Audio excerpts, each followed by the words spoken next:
ഒരു 3 ഉരുളക്കിഴങ്ങ് എടുത്തിട്ടുണ്ട്. തൊലിയെല്ലാം കളഞ്ഞ് ഒന്ന് കഴുകിയെടുത്താണ്. തീരെ ചെറുതാകണ്ടത് ഇതേപോലെ കഷ്ണങ്ങളായിട്ട് അങ്ങോട്ട് അരിഞ്ഞെടുക്കും. നമ്മളൊരു ബൗളിലോട്ട് മാറ്റുകയാണ്. ഒന്നുകൂടെ കഴുകിയെടുക്കുക. നേരെ കുക്കറിനകത്തോട്ട് ഇട്ട് കൊടുക്കുക. ഞാനൊരു 3 പച്ചമുളക് എടുത്തിട്ടുണ്ട്. 2 പഴുത്ത തക്കാളിയും കൂടെ അങ്ങോട്ട് ഇട്ട് കൊടുക്കുക. കുറച്ച് ഉപ്പൊടിയും കൂടി ഇട്ട് കൊടുക്കുക. കുറച്ച് വെള്ളം ഒഴിച്ച് കൊടുക്കുക. ഇത് അടച്ച് നമ്മൾ ഈ അടുപ്പത്തോട്ട് വെക്കുക. 2 വിസിലടിക്കട്ടെ.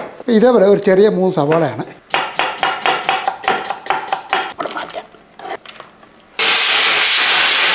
കുക്കർ അടുപ്പത്തോട്ട് മാറ്റിയതിന് ശേഷം ഇതേപോലെ ഒരു പാൻ അങ്ങോട്ട് വെക്കുക.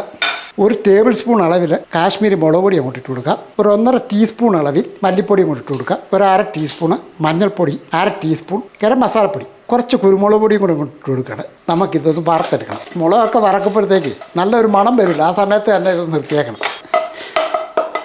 ഇത് നമ്മൾ കറി റെഡിയാക്കുന്ന ഇതിലാണ്. നമുക്ക് ഒരല്പം വെളിച്ചെണ്ണ ഒഴിച്ചു കൊടുക്കുക. ഒരു കഷ്ണം കറുവാപ്പട്ട ഞാനൊന്ന് ചെറുതായിട്ട് മുറിച്ചിട്ടാണ്. 3 ഏലക്ക, 3 ഗ്രാമ്പു നേരത്തെ അരച്ച് വെച്ചിരിക്കുന്ന സവാള അങ്ങോട്ട് ഇട്ട് കൊടുക്കുക. ഈ പരുവാകുമ്പോഴത്തേക്കും ഒരു ക്യാപ്സിക്കം, ഇതൊക്കെ ഓപ്ഷനാണ്, ഉണ്ടെങ്കിൽ ചേർക്കുക. നമ്മുടെ ഉള്ളതുകൊണ്ട് ഞാൻ ചേർത്താണ്. നേരത്തെ റെഡിയാക്കി വെച്ചിരിക്കുന്ന ഈ പൊടി ഒന്ന് ഇളക്കി കൊടുത്തതിന് ശേഷം നമുക്ക് ആ വെള്ളവും ഇതെല്ലാം കൂടെ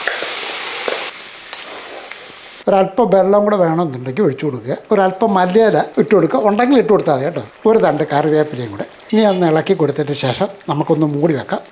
ഇപ്പോൾ ഏകദേശം ഒരു 2 മിനിറ്റ് ആയിട്ടുണ്ട്. നമുക്ക് തുറന്നു നോക്കാം. നല്ലപോലെ തിളച്ചതിന് ശേഷം ഒന്ന് ഇളക്കി കൊടുക്കുക. അടുപ്പത്ത് നല്ല ടേസ്റ്റി ആയിട്ടുള്ള കറിയാണ്. ഒന്ന് ചെയ്ത് നോക്ക്.